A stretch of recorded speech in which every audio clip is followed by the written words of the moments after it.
সাকিব আল হাসান কখনোই জুনিয়র ক্রিকেটারদের সঙ্গে খারাপ ব্যবহার করেন না। উল্টো জুনিয়রদের সঙ্গে ভালো ব্যবহারের কারণে সাকিবের সুনাম আছে। সাকিব ছিলেন জুনিয়রদের ভরসা, বড় ভাই হয়ে ছোটদের আগলে রেখেছেন। ক্যারিয়ারে বহুবার খারাপ সময় পার করলেও তিনি জুনিয়রদের সাথে মাঠে মেজাজ হারাননি। মাঠে ও মাঠের বাইরে সাকিবের উপস্থিতি সবার জন্য অনুপ্রেরণা হয়েছে। এখন তিনি দলে নেই, দেশেও নেই, তার অভাবটাও ক্রিকেটাররা টের পাচ্ছেন। হয়তো তামিমের মতো সিনিয়রদের ভিড়ে তারা একজন সাকিবকে খুঁজছেন। খুঁজবে বা না কেন?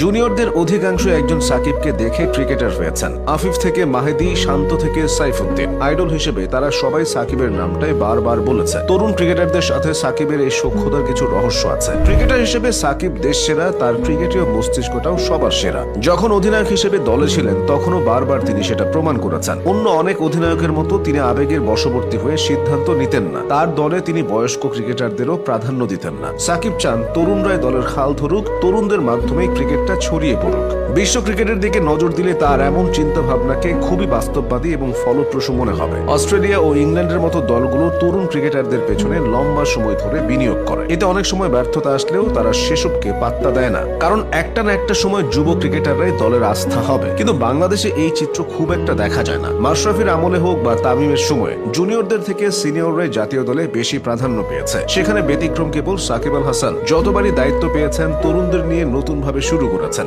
বছর কয়েক খেলার পরও শান্ত যখন পায়ের নিচে মাটি খুঁজে পাচ্ছিল না, তখন সাকিবের অধিনায়কত্বই তার ক্যারিয়ার বদলে দিয়েছিল।